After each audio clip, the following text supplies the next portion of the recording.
늦은 밤, 방에는 스탠드 하나만 켜져 있습니다. 창밖에서 들려오는 누군가의 웃음소리는 희미하게 섞여 사라지고 책상 위의 커피는 이미 식어 있습니다. 오늘 하루 몇 번의 대화가 당신을 스쳐 지나갔는지 헤아려 보셨을까요? 어떤 말은 기분 좋게 귓가에 남고 어떤 말은 가슴 어딘가에 작은 자국을 남깁니다. 말에는 분명 온도가 있습니다. 안녕하세요. 낭독 산책입니다.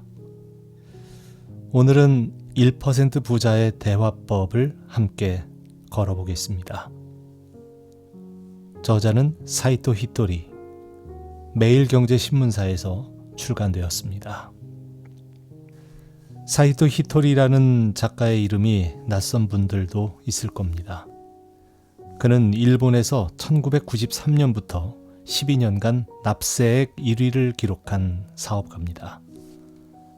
공시가 폐지된 2006년까지 그가 낸 세금은 누적 173억 엔, 한화로 환산하면 천수백억 원에 달하는 금액이지만 더욱 놀라운 것은 그것이 전액 사업소득으로만 이루어졌다는 점입니다. 토지 매각이나 주식 공개가 아닌 오로지 장사로 쌓은 부, 일본에서도 지극히 이례적인 기록이었습니다. 그런데 오늘 소개할 그의 책은 돈 버는 법에 관한 책이 아닙니다. 투자 비결이나 경영 전략도 나오지 않습니다. 일본 최고의 부자가 조용히 풀어놓는 이야기의 주제는 뜻밖에도 대화법입니다. 듣는 법과 말하는 법, 그리고 그 안에 담긴 마음가짐에 관한 이야기입니다. 히토리 씨는 머릿말에서 먼저 이런 말을 꺼냅니다. 안녕하세요. 아, 그렇군요. 처럼 흔한 말도 매력적인 사람의 입에서 나오면 마음을 사로잡는 특별한 한마디가 됩니다. 조용하지만 잊혀지지 않는 첫 문장입니다. 같은 단어라도 누가 어떤 마음을 담아 말하느냐에 따라 말의 무게가 달라진다는 이야기. 이 책은 그 지점에서부터 출발합니다. 그는 일본에서 매력 인류라 불리는 사람입니다. 그가 말하는 대화법의 비결은 단 하나입니다. 테크닉도 화술도 세련된 어휘도 아니죠. 그가 평생을 두고 말해온 단 하나의 단어, 그건 사랑입니다. 조금 낯간지러운 말일 수 있습니다. 하지만 그 낯간지러움 너머에 무엇이 있는지 오늘 이 시간을 통해 천천히 들여다보려고 합니다. 자, 그럼 본문으로 들어가 보겠습니다. 책은 조용하게 거의 고백하듯 이런 문장으로 시작합니다. 말을 들을 때도 말을 할 때도 사랑을 품고 상대와 마주하면 만사가 순조롭습니다.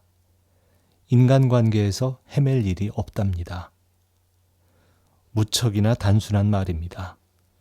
너무 단순해서 오히려 조금 당황스럽기까지 한데요. 대화에 관한 책이라고 해서 좀 더 실질적인 방법을 기대하기 마련이니까요. 그런데 히토리 씨는 그런 기대를 부드럽게 옆으로 치워놓습니다.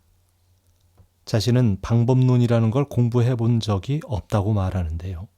다만 언제나 마음의 한가운데에 사랑을 놓아두었다고 합니다. 저에게는 사랑이 그 무엇보다 중요하고 가장 익숙한 감각입니다. 언제나 사랑과 함께 살아가고 있죠. 사랑이 가장 익숙한 감각이라는 말, 이 문장 앞에서 잠시 머물게 됩니다. 누구나 사랑이라는 단어는 알고 있습니다. 그러나 그것이 가장 익숙한 감각이 되는 사람은 드물죠. 대부분의 우리에게 가장 익숙한 감각은 피로, 그리고 조심스러움일 겁니다. 그는 잘 들어주는 사람이라는 말을 많이 듣는다고 합니다. 그 비결을 그는 이렇게 한마디로 정리합니다. 사랑으로 상대의 이야기를 듣는 것. 이것이 저의 유일한 비결입니다. 듣는다는 행위는 기술이 아니라 태도라는 거죠. 맞장구의 타이밍도, 시선 처리의 각도도, 질문의 요령도 그 뒤의 일입니다. 먼저 마음 깊은 곳에 사랑을 두는 것. 그 바탕이 없다면 어떤 기술도 결국 빈 껍질이 된다는 이야기입니다. 책 이곳저곳에 같은 뜻의 문장이 조금씩 다른 얼굴로 반복됩니다. 그 중에 저를 사로잡은 구절은 이겁니다. 사랑을 품으면 자연스럽게 상대의 마음이 보입니다. 사랑을 간직한 사람은 상대의 이야기를 귀가 아닌 마음으로 듣습니다. 귀가 아닌 마음으로 듣는다는 말, 조용한 밤 혼자 읽기에 어울리는 문장 같습니다. 그는 사랑에 관해 한 가지 흥미로운 말을 덧붙입니다. 사랑은 자신의 의지대로 조절할 수 없다는 겁니다. 진정한 사랑은 통제할 수 없다. 사랑은 자신의 의지와 상관없이 새어나오기 때문이다. 사랑을 아는 사람은 언제 어디서나 자기도 모르게 사랑이 흘러넘친다. 그러니 대화할 때만 사랑을 꺼내 쓰자는 생각은 애초에 성립하지 않는다고 합니다. 필요할 때만 켜고 끌 수 있는 게 아니니까요. 사랑은 그 사람의 일상 속에서 늘 흐르고 있거나 아예 없거나 둘 중 하나라는 이야기입니다. 그래서 어떤 사람은 듣는 자세가 아무리 공손해도 왠지 마음이 열리지 않고, 또 어떤 사람은 듣는 태도가 지극히 평범한데도 그 앞에서만 서면 입이 저절로 열리곤 합니다. 그 차이를 그는 이렇게 정리합니다. 이런 사람에게는 틀림없이 사랑이 있습니다. 보통 사람과는 다른 사랑의 기운이 느껴지기에 안심하고 믿을 수 있는 겁니다. 안심. 이 책에서 자주 등장하는 단어는 아니지만 가장 깊은 곳에 놓여 있는 단어입니다. 우리가 누군가에게 속내를 내놓는 순간은 언제나 그 사람 앞에서 안심을 느낄 때뿐이니까요. 사랑으로 듣는다는 말이 너무 추상적이라고 느끼는 사람을 위해 그는 한 걸음 더 구체적인 이야기로 넘어갑니다. 상대가 진짜 말하고자 하는 것이 무엇인가에 초점을 맞추는 것도 사랑으로 듣는 방법이 될 수 있습니다. 특히 동양 문화권에서는 말을 에둘러 표현하는 것을 미덕으로 여기죠. 그래서 처음부터 끝까지 전부 이해하려 들면 작은 표현 하나하나에 신경이 흩어져서 정작 중요한 핵심을 놓치고 만다는 겁니다. 그래서 작가는 더 깊은 곳을 들여다본다고 합니다. 마음의 소리를 듣는다는 표현이 가장 가깝다고 이야기합니다. 단어를 신중하게 고르면서 완곡하게 표현하고 있지만 정말 하고 싶은 말은 이거구나. 얼굴은 웃고 있는데 마음은 울고 있지 않나. 이렇게 나와 마주한 사람의 마음을 헤아리는 데 최대한 에너지를 집중합니다. 고도의 기술처럼 들릴지 모르지만 그렇지 않다고 저자는 말합니다. 마음 깊은 곳에 사랑을 품으면 자연스럽게 그렇게 된다고 그는 담담히 말합니다. 상대의 이야기가 양파의 속살처럼 한꺼풀씩 벗겨지면서 핵심이 드러나는 순간 그저 바라보며 그렇구나 라고 한마디만 하면 된다고 말합니다. 별것 아닌 이 한마디에 사랑이 실려서 말로는 다 못할 따뜻한 교감이 이루어집니다. 어딘가 익숙한 풍경이죠. 우리가 누군가와 오래 기억에 남는 대화를 나누었을 때 대부분 특별한 일은 없었습니다. 그저 듣는 이의 눈빛과 고갯짓, 조용한 그렇구나 한마디가 전부였던 때가 많습니다. 그는 대화할 때 상대의 미간을 바라본다고 합니다. 특별한 이유가 있어서가 아니라 그 편이 덜 어색하기 때문이라고 말하는데요. 시종일관 상대와 눈을 맞추자니 어쩐지 쑥스럽고 너무 빤히 쳐다보면 상대도 부담스러울 테니 말이죠. 이런 점에서 시선을 두기 가장 좋은 곳이 상대의 미간이 될 수 있습니다. 눈 언저리를 바라보면 상대에게 집중하고 있다는 느낌을 줄 뿐 아니라 제3의 눈으로도 불리는 미간에 시선을 맞추면 왠지 사랑이 더 잘 전달될 것 같다고도 그는 덧붙입니다. 작은 팁이지만 실제로 긴장되는 자리에서 한 번쯤 떠올려 볼 만한 이야기입니다. 책은 여기서 조금 다른 풍경으로 건너갑니다. 공감에 관한 이야기인데요. 원만한 인간관계를 위해서는 공감이 필수라고 합니다. 그러나 현실에서는 이게 생각처럼 되지 않을 때가 많죠. 좋아하지 않는 상대에게 공감하기란 쉽지 않습니다. 내 생각과 다른 이야기에 억지로 고개를 끄덕이다 보면 어느 순간 마음이 피로해집니다. 이 지점에서 히토리 씨는 우리가 자주 혼동하는 두 단어를 갈라놓습니다. 존중과 이해는 전혀 다른 개념입니다. 존중이라는 것은 쉽게 말하면 이런 거죠. 내 생각과는 다르지만 저렇게 생각할 수도 있지. 자신이 좋은 대로 살면 그만이지. 상대의 생각이 이해되지 않더라도 위와 같이 받아들이는 것으로 충분합니다. 이것이 존중이죠. 자기 생각을 버려가면서 상대에게 맞추는 것은 진정한 존중이 아닙니다. 저는 이 문장 앞에서 꽤 오랫동안 멈추어 있었습니다. 얼마나 많은 순간 존중한다는 이름으로 내 자신을 억눌러 왔는지 떠올리게 됐거든요. 스스로를 속일 필요는 없습니다. 저런 생각도 있는 거지 정도의 가벼운 마음으로 넘기면 됩니다. 상대의 생각을 굳이 이해할 필요도 부정할 필요도 없습니다. 당신의 마음도 당신에게 인정받고 싶어 합니다. 나는 이 한 문장을 오랫동안 곱씹었습니다. 늘 바깥에 누군가를 향해 있던 인정이라는 단어를 내 자신에게 조용히 돌려세우는 문장입니다. 그렇다면 아무리 해도 공감이 되지 않는 사람, 자꾸만 마음을 피로하게 하는 사람과는 어떻게 해야 할까요? 히토리 씨의 답은 의외로 단호합니다. 저의 지론은 싫은 사람과는 어울리지 않는 것이 상책이다 입니다. 혐오감으로 발전하기 전에 관계를 정리하면 사람이 싫어지는 일 자체가 일어나지 않습니다. 사람이 싫어지는 가장 큰 이유는 사실 처음부터 분명했다는 겁니다. 어쩐지 나와는 맞지 않을 것 같다라는 직감을 무시하거나 사소한 이유로 사람을 멀리하는 것은 옳지 않다라고 자기에게 인내를 강요하면서 관계를 지속하는 것, 마음이 맞지 않는 상대에게 공감하지 못하는 것은 당연한데도 본능을 거스르려다 보니 부작용이 생기는 겁니다. 누구나 한 번쯤 겪어본 시간일 겁니다. 좋은 사람이 되고 싶어서 혹은 예의를 차리려다가 결국 자기 자신을 제일 먼저 잃어버리는 그런 시간 말입니다. 저자가 누구와도 이야기꽃을 피울 수 있는 이유는 기본적으로 그가 사람을 좋아하는 사람이기 때문입니다. 사람을 좋아하는 사람에게 다른 사람의 이야기는 아무튼 재미있습니다. 맞장구 하나에도 자연스럽게 진심이 담기고 한마디를 들으면 질문이 뭉클뭉클 떠오르죠.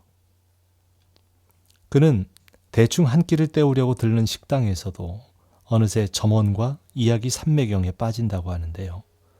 시골로 자동차 여행을 떠나면 그곳에서 마주친 농부와 시간 가는 줄 모르고 이야기를 꽃피운다고 합니다. 이 세상에 다른 누군가와 똑같은 인생을 사는 사람은 단 한 명도 없습니다. 어떤 상대라도 내가 하지 못한 경험을 했고 영화로 만들어도 좋은 인생 드라마를 지니고 있습니다. 내가 모르는 세상과 만나는 일은 참으로 즐겁습니다. 이 문장에는 작은 진실이 하나 숨어 있습니다. 사람에 대한 호기심은 결국 나를 뛰어넘는 즐거움이라는 것. 내가 사는 세계가 전부가 아니라 가벼운 해방감이 그 안에 있다는 겁니다. 호기심은 타고나는 것이라고들 하죠. 그러나 그는 누구든 쉽게 호기심을 키울 수 있는 방법이 있다고 말합니다. 그건 바로 스스로 즐기는 것이라고요. 제가 보기에 사람들은 너무 참고 사는 것 같습니다. 집에서도 일터에서도 어떻게 해서 그토록 자기 자신에게 인내를 강요하는 걸까요? 바로 그 인내심이 호기심을 앗아가는 주범인 줄도 모르고 말이죠. 즐거운 일을 단 하나라도 하면 호기심은 저절로 생겨난다는 겁니다. 영혼이 기뻐지기 때문이라고 그는 설명하는데요. 조금 영적인 색채가 있는 표현이지만 바꿔 말하면 이런 뜻입니다. 즐거운 일을 하나 찾으면 마음에 여유가 생기고 여유가 생기면 비로소 남의 이야기가 들린다는 겁니다. 즐기기 시작하면 호기심이 커지는 건 물론이거니와 사랑도 깊어지고 매력도도 높아집니다. 당연히 듣는 힘도 점점 더 커질 겁니다. 듣는 힘을 기르는 법을 묻는 질문에 대한 대답이 즐거운 일을 하세요라니 조금 싱겁게 들릴 수도 있습니다만 그 안에는 꽤 단단한 진실이 있습니다. 대화에 관한 책들이 흔히 제시하는 기술들을 그는 한 문장으로 가볍게 내려놓습니다. 인간관계의 기본은 사랑을 주고받는 겁니다. 이렇게 중요한 사랑을 무시하고 테크닉에만 매달리니 마음이 제대로 전달되지 않고 오해가 쌓여서 인간관계가 어려워지는 거죠.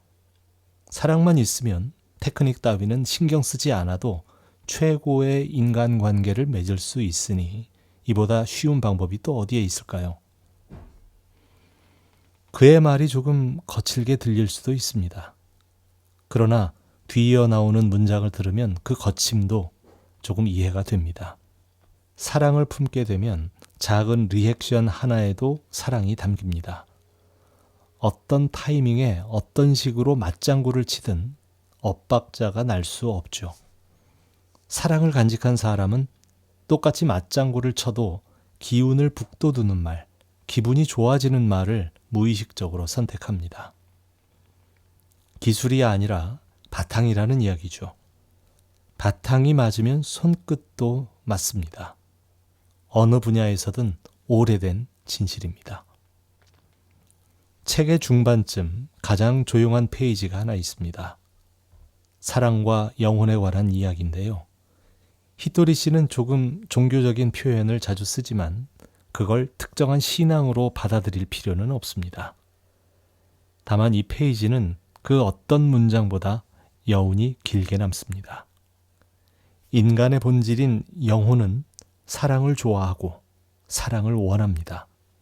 사람이라면 누구나 사랑이 있는 곳에 머물고 싶어 하지요.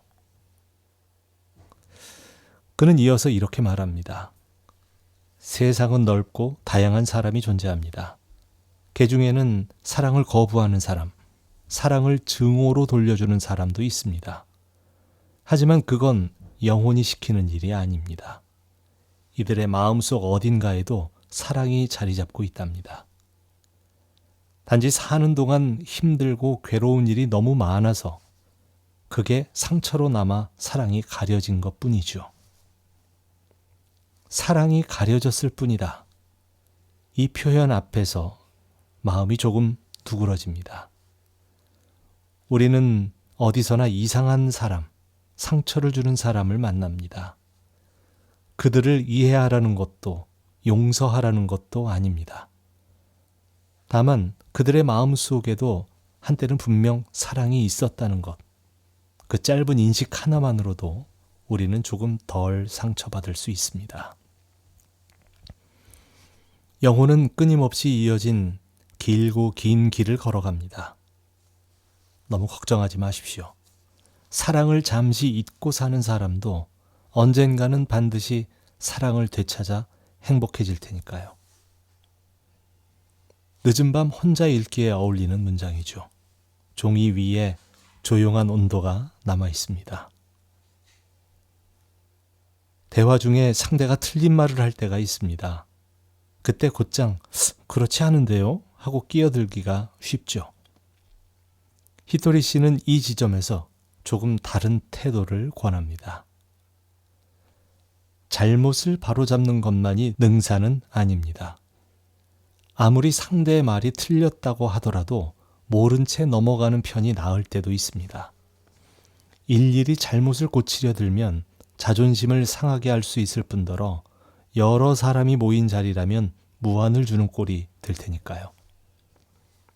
그 판단의 기준을 그는 사랑의 직감이라고 부릅니다. 논리가 아니라 직감이라는 겁니다. 사랑으로 들으면 잘못을 바로잡는 편이 좋을지 그냥 넘기는 편이 좋을지 저절로 알게 된다고 하죠. 말을 아끼는 것도 상대에 대한 배려고 사랑입니다. 침묵이 곧 무관심이 아니라는 이야기. 아무 말도 하지 않는 순간에도 사랑은 흐르고 있다는 사실. 사람이라면 누구나 실수하기 마련입니다.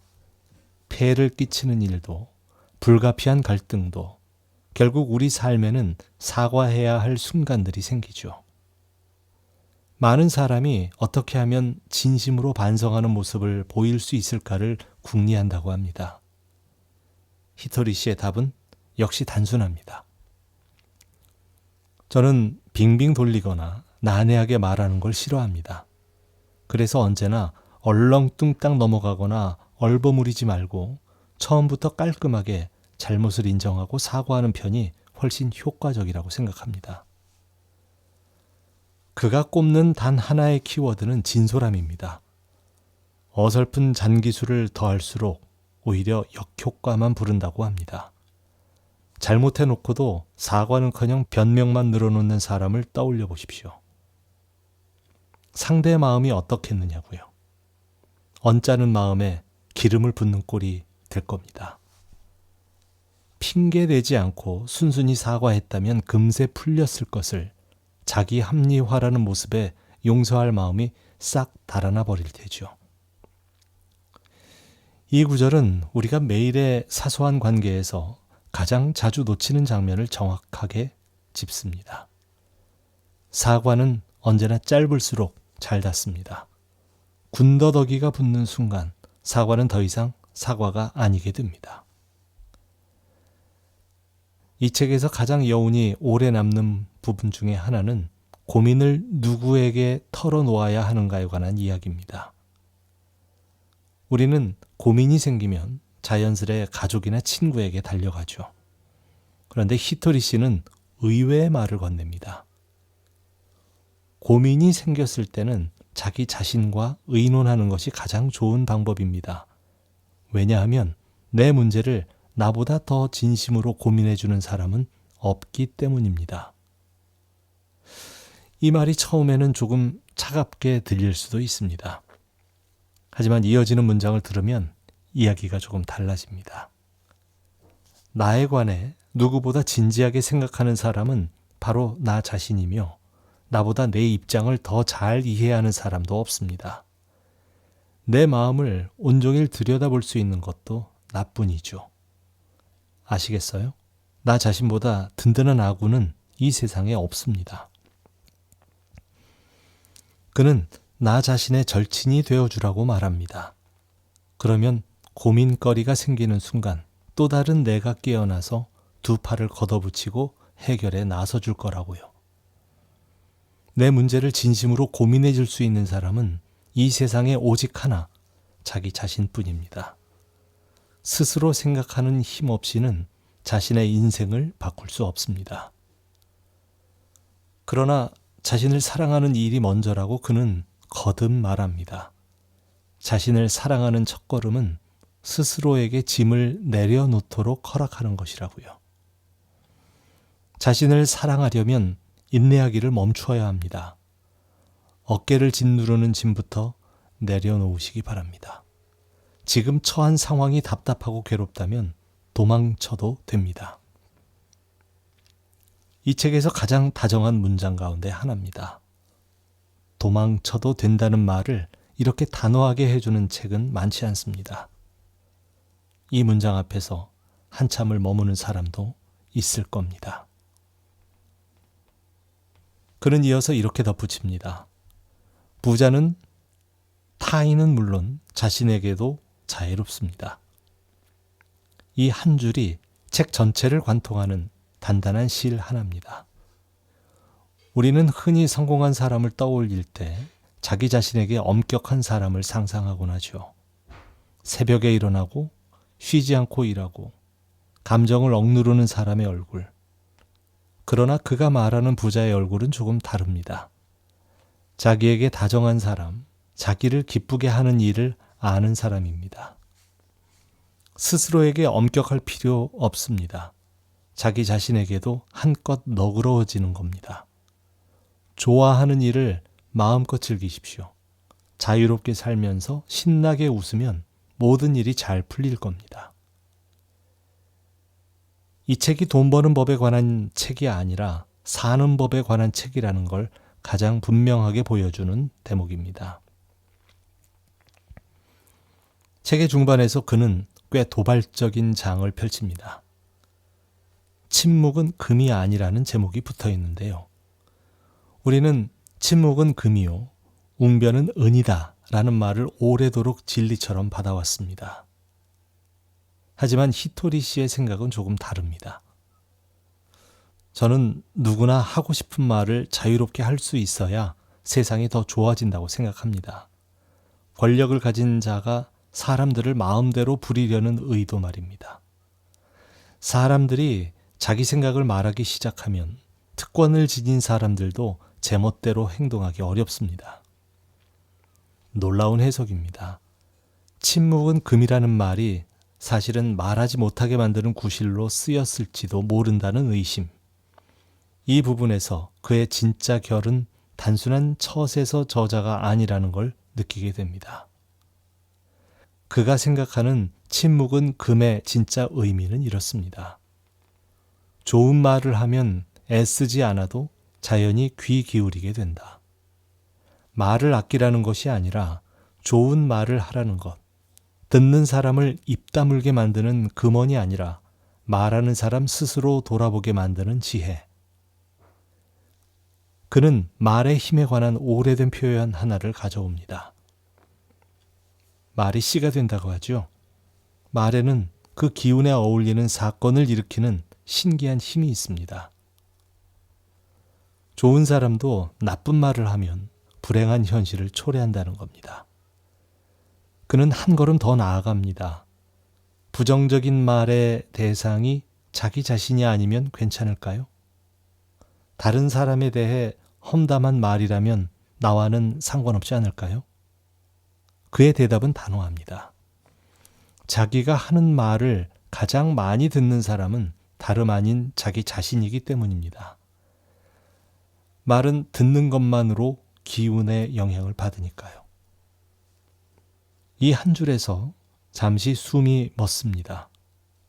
내가 하루 동안 내뱉은 말을 가장 많이 듣는 사람은 결국 나 자신이라는 사실. 타인을 향해 뱉은 독한 말도 결국은 내 귀가 먼저 삼킵니다. 그 간단한 진실을 우리는 너무 자주 잊곤 합니다. 괜찮아, 잘 될 거야 라고 자기 자신에게 말해주면 어느새 마음에 드리웠던 구름이 말끔히 걷히고 모든 문제가 저절로 해결됩니다. 오늘 밤 잠자리에 들기 전에 자신에게 건네는 단 한마디, 그것만으로 내일 아침의 기분이 달라질 수 있다는 이야기입니다. 그는 대화의 태도에 관해 또 한 가지 원칙을 이야기합니다. 상대에 따라 말투와 태도를 바꾸지 않는 겁니다. 저는 오래전부터 누구에게나 밝고 정중하게라는 원칙을 지키고 있습니다. 상대가 손님이든 제자든 친구든 저의 말투와 태도는 언제나 한결같습니다. 대통령을 만나도 동네 꼬마와 인사를 나눌 때와 똑같은 태도로 임할 테지요. 누군가에게는 공손하고 누군가에게는 함부로 하는 태도는 사실 그 사람 자신을 가장 먼저 피곤하게 만듭니다. 매 순간 상대를 가늠해야 하니까요. 그는 그 피곤함을 통째로 내려놓는 편을 택한 겁니다. 상대의 지위, 나이, 성별, 국적 따위는 신경 쓰지 말고 모든 일을 사랑으로 대해보십시오. 이것이 가장 안전한 방법이고 누구보다 자기 자신이 가장 편안해집니다. 편안해진다. 이 단어가 핵심입니다. 정중함은 타인을 위한 게 아니라 실은 자기 자신을 위한 자세라는 거죠. 이쯤에서 책은 다시 구체적인 이야기로 내려옵니다. 대화를 처음 시작할 때 무엇을 꺼내야 할지 모르겠다는 사람들을 위한 페이지인데요. 히토리 씨의 답은 의외로 소박합니다.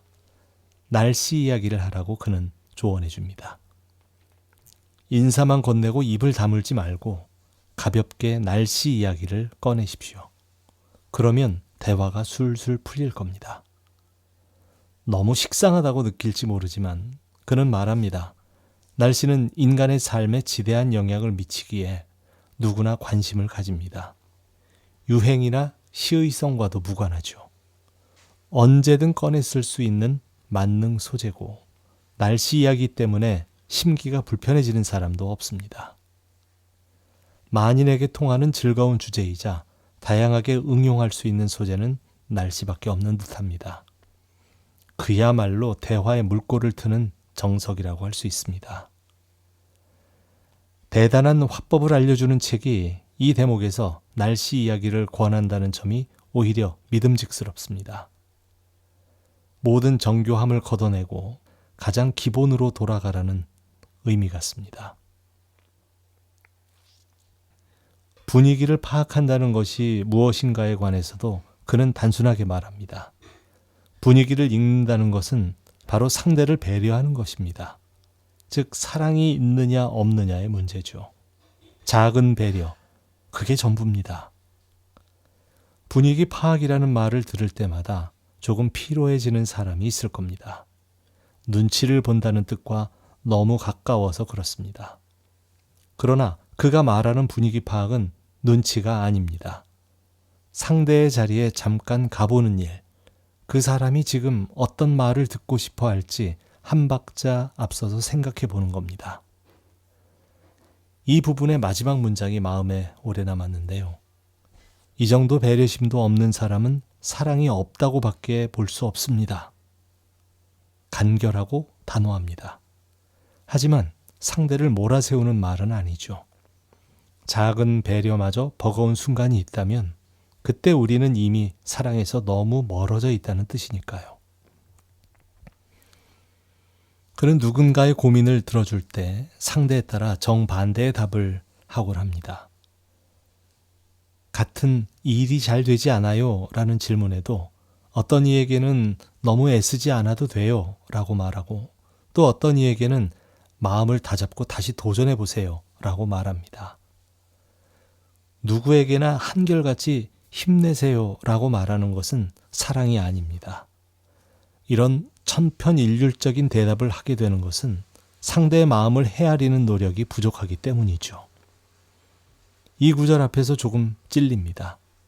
우리가 누군가를 위로할 때 꺼내는 말의 대부분은 그 사람을 위한 말이라기보다 내가 떠올리기 쉬운 말일 때가 많습니다. 진짜 위로는 상대의 모양을 먼저 보고 나서야 그 모양에 맞게 건네지는 말입니다. 애쓰지 않아도 된다는 평소 지나치게 열심히 하는 사람에게 하는 말이죠. 노력은 하지 않고 불평만 늘어놓는 사람에게는 열심히 해보면 어떨까요? 라고 말한답니다. 같은 문장도 어떤 사람에게는 구원이 되고 또 어떤 사람에게는 독이 됩니다. 듣기는 곧 그 사람의 모양을 먼저 읽는 일입니다. 그는 누군가 솔직한 의견을 말씀해 주세요 라고 부탁을 했을 때 떠오르는 생각을 여과 없이 말하는 것은 위험하다고 이야기합니다. 솔직하게 말해달라고 부탁받으면 상대의 좋은 면, 기분 좋아지는 말을 솔직하게 말해주면 됩니다. 설사 고칠 점이 있다고 하더라도 말이죠. 평가로 듣고 기분 좋아할 사람은 없습니다. 솔직함이 곧 바른 말은 아니라는 이야기입니다. 상대의 좋은 면을 발견해서 그 자리에서 진심으로 건네는 것, 그것도 엄연히 솔직함이라는 겁니다. 우리는 언제부턴가 솔직함을 날카로움과 같은 말처럼 써왔지만 이 책은 그 오해를 조용히 바로잡습니다. 책의 후반으로 갈수록 히토리 씨의 말은 점점 따뜻해집니다. 대화에 자신 없는 사람들을 위한 대목에서 그는 이렇게 말합니다. 다른 사람 앞에서는 긴장해서 말이 나오지 않는다. 말 주변이 없어서 대화하기가 꺼려진다. 말이 너무 느리다. 말이 너무 빠르다. 사람마다 크고 작은 고민 하나쯤은 안고 있기 마련이죠. 하지만 사랑이 있으면 어떻게든 해결됩니다. 긴장한다고 해서 미움받거나 일이 잘 풀리지 않는 일은 없으니 걱정하지 말라고 그는 말합니다. 말 주변이 없는 것도 또 말이 느리거나 빠른 것도 모두 소중한 개성이라고 언급합니다. 울퉁불퉁해서 단점으로만 보이는 그 개성은 사랑으로 연마하면 빛을 발하는 다이아몬드 원석과 같습니다. 평소에는 정말 나긋나긋한데 가끔 속사포처럼 말이 빨라지는 게 재미있네요. 말투가 느긋해서 이야기를 듣고 있으면 마음이 참 편해져요. 긴장하는 모습이 순수해 보이고 정이 가네요. 이처럼 마냥 싫기만 했던 자신의 단점이 장점으로 받아들여지는 순간이 올 겁니다. 사랑은 그 어떤 결점도 매력으로 승화시키는 마법을 부리죠. 자기 자신의 가장 미워하던 부분이 누군가에게는 가장 사랑스러운 부분일 수 있다는 말. 이 문장 앞에서 누구나 한 번쯤 멈추게 됩니다. 그는 오타니 쇼헤이 선수를 예로 듭니다. 많은 이가 오타니 선수의 말에 귀를 기울이는 이유는 무엇일까요? 그는 이렇게 정리합니다. 별것 아닌 한마디도 어마어마한 사람을 지닌 오타니 선수 입에서 나오면 사람들은 그걸 보물처럼 여깁니다. 오타니 선수의 말을 토시 하나 틀리지 않고 따라한다고 해서 누구나 같은 반응을 얻을 수 있는 건 아니죠. 그리고 이어지는 문장은 이 책에서 내가 가장 좋아하는 대목입니다. 무엇을 어떻게 말하느냐보다 누가 말하느냐가 중요합니다. 매력적인 사람의 입에서 나오는 말은 언제나 무게감이 느껴지죠. 말에는 영혼의 힘이 실리기 때문입니다.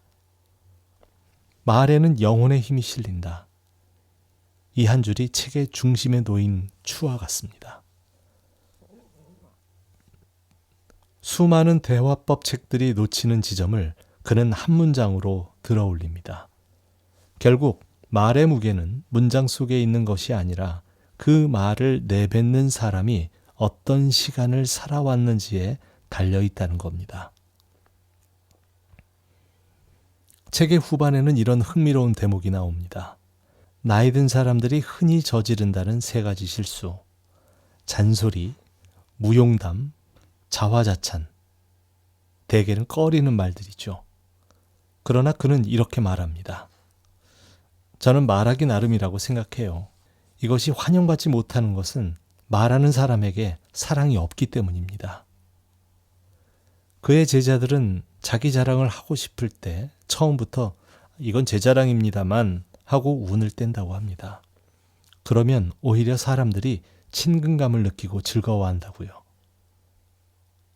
자기 자랑을 자랑이 아닌 것처럼 포장하니까 거부감이 드는 건 아닐까요? 당당하게 자랑이라고 밝히면 그 솔직함에 오히려 호감이 오른다는 겁니다. 저도 좋아하는 사람의 자기 자랑은 얼마든지 들을 수 있습니다. 잔소리를 해도 싫어하지 않고 무용담조차 흥미진진하게 듣죠. 결국 듣는 사람이 거북하게 여기는 것은 말하는 사람에게 매력이 없기 때문입니다. 말의 내용이 문제가 아니라 말하는 사람의 결이 문제라는 이야기. 같은 자랑도 누가 하느냐에 따라 전혀 다른 온도로 느껴집니다. 자꾸 구체적인 지혜도 있습니다. 하지만, 그런데 라는 말을 되도록 쓰지 않는다고 하는데요. 사람에 따라서는 하지만, 그런데를 듣는 순간 부정적인 말이 나올 것을 직감하고 방어 태세를 취하거나 위축되기도 합니다. 그는 대신 이렇게 말합니다. 상대의 말을 반박하고 싶더라도 그건 그렇지요.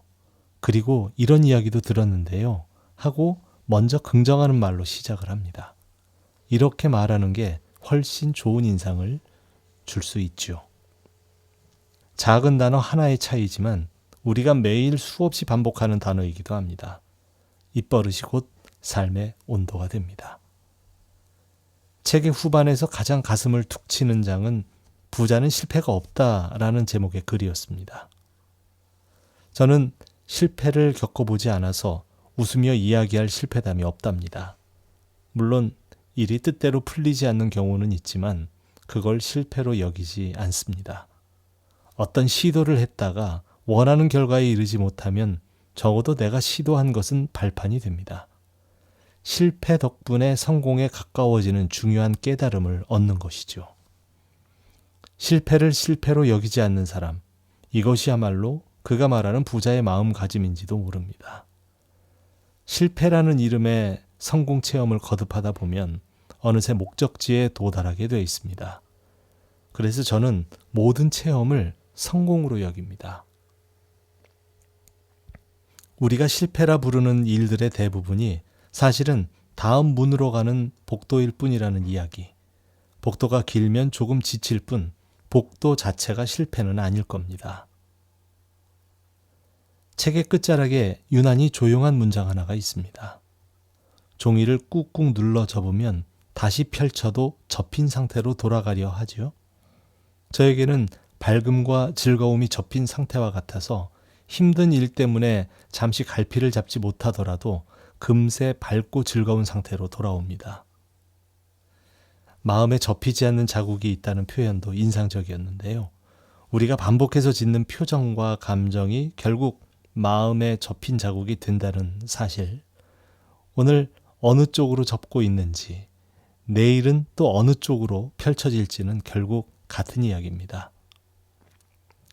매 순간 나 자신을 즐겁게 하는 일에만 집중하기에 즐거운 나로 있는 것이 제게는 기본값일 뿐입니다. 기본값이 즐거움인 사람, 듣는 것만으로도 마음이 조금 가벼워지는 표현이었습니다. 그는 싫은 사람과는 아예 상종하지 않는다는 원칙을 이 책 내내 반복합니다. 그리고 이렇게 말합니다. 좋은 사람들이 모이면 누군가를 소외시키는 일 자체가 일어나지 않습니다. 사랑이 없는 사람과는 멀찍이 떨어지는 게 최선입니다. 이 구절은 처세의 지혜라기보다 자신을 지키는 경계선에 관한 이야기로 들렸습니다. 누구와 시간을 보내느냐가 결국 어떤 사람으로 살아가느냐를 결정하니까요. 마무리에 가까워지면서 그는 자기 관리에 관한 이야기도 짧게 덧붙이고 있는데요. 깨끗하게 빨아서 다린 옷, 반짝거리는 구두, 흐트러지지 않는 매무새, 그게 전부라고 말합니다. 때묻지 않은 구두, 때묻지 않은 마음, 구석구석 깨끗하게 청소된 방, 흐트러지지 않은 매무새를 좋아합니다. 다른 사람에게 불쾌감을 주지 않을 정도의 단정하고 깔끔한 매무새, 정갈함이 중요합니다. 그리고 밝고 화사한색의 옷, 반짝이는 액세서리에도 도전해보라고 그는 권합니다. 자기를 위한 것만이 아니라 보는 사람의 눈을 즐겁게 하기 위해서라도 말이죠.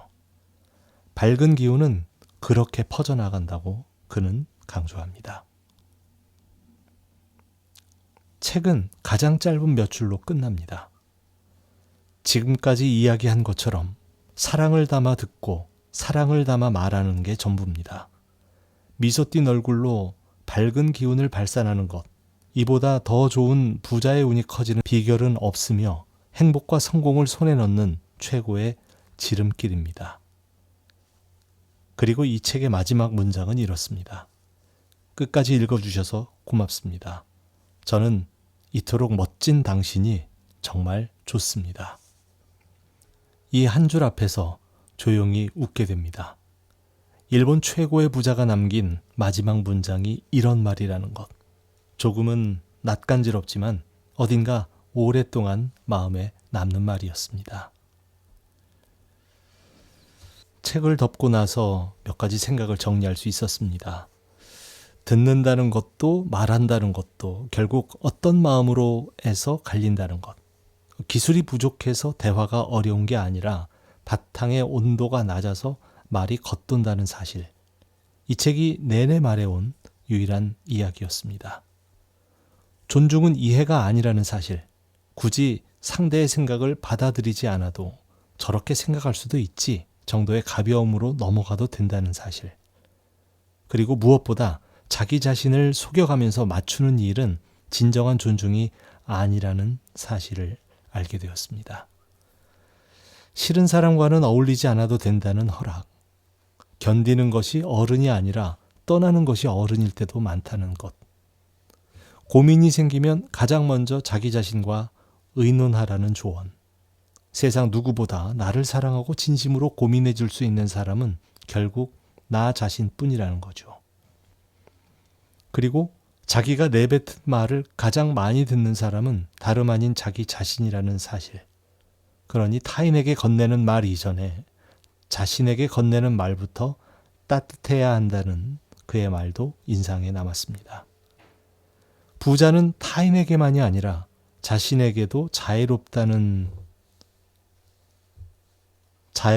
점, 자기 자신에게 다정해지는 법을 모르는 사람은 결국 다른 어떤 성공에도 오래 머물 수 없다는 사실 또한 마음에 남았습니다.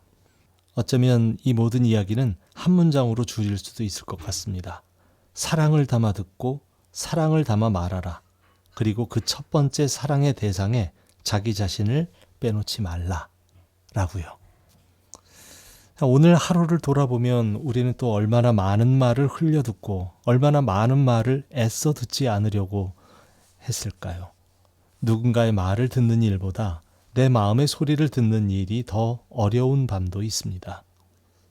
어쩌면 잘 듣는 사람이 된다는 건 가장 먼저 자기 자신의 작은 목소리에 귀를 기울일 줄 아는 사람이 된다는 뜻일지도 모릅니다.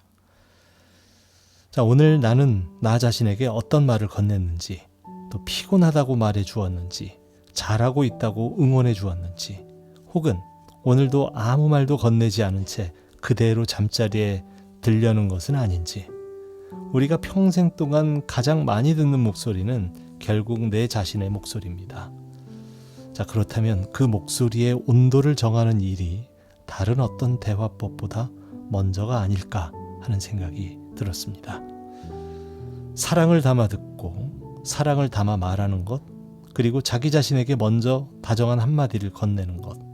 오늘 밤 그 한마디가 누군가의 입술에 조용히 떠오르기를 바라봅니다. 네, 오늘은 사이토 히토리의 1% 부자의 대화법을 한번 같이 탐독해봤습니다. 구독과 좋아요는 낭독 산책을 계속 걷게 하는 힘이 됩니다. 오늘도 함께 해주셔서 감사드리고요.